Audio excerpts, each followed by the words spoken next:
Et si tout ce que vous pensiez savoir sur le climat était en train de s'effondrer? Et si derrière les grandes déclarations sur l'urgence écologique se cachaient des intérêts colossaux, des stratégies d'influence et une guerre silencieuse pour contrôler l'opinion?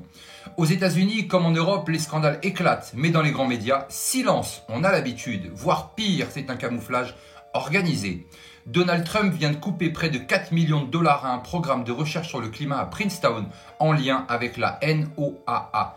Un programme pourtant honoré par un prix Nobel de physique. Mais pourquoi cette décision radicale? Par idéologie ou pour desserrer l'étau d'une science devenue instrument politique?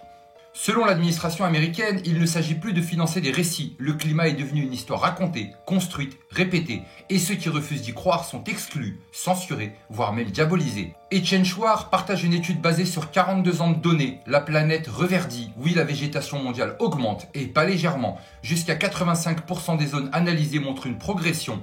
Le CO2, souvent présenté comme un poison, agit en réalité comme un fertilisant naturel. Le réchauffement climatique, il favorise les zones froides. La planète s'adapte, la nature résiste. Et ça, on vous le cache. Pourquoi? Parce que ça casse le scénario de la catastrophe. Et sans catastrophe, pas de peur. Et sans peur, pas de contrôle. La Commission européenne sous Ursula von der Leyen est officiellement impliquée dans un scandale de financement illégal.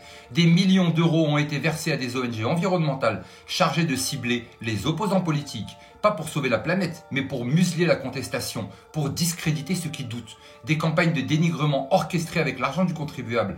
Et là encore, silence médiatique.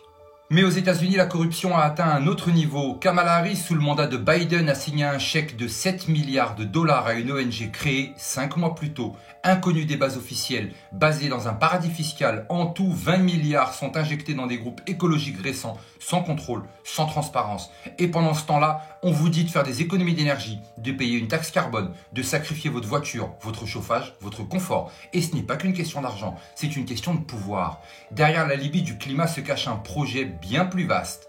Accélération de la transition numérique, suppression de la monnaie physique et instauration d'un passe carbone individuel, un crédit social version occidentale.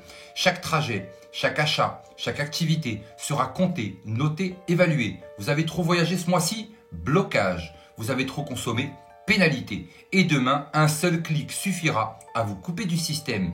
Les banques centrales travaillent déjà sur la monnaie numérique programmable. Une monnaie qui ne vous appartient plus vraiment, car il pourra être désactivé à distance, restreint par secteur, limité dans le temps. Et le climat, c'est l'excuse parfaite. Il justifie la surveillance, il légitime les restrictions, il moralise le contrôle. Alors oui, il y a des enjeux écologiques. Alors oui, la planète mérite qu'on la protège. Mais protéger la planète ne doit pas servir à asphyxier nos libertés. Aujourd'hui, le discours climatique est devenu une religion d'État, avec ses dogmes, ses hérétiques, ses inquisiteurs. Mais si la vérité était bien plus complexe, moins alarmiste, moins rentable, mais plus honnête. Le climat change, c'est un fait. Mais ce qui change plus vite encore, c'est la manière dont on vous force à y croire.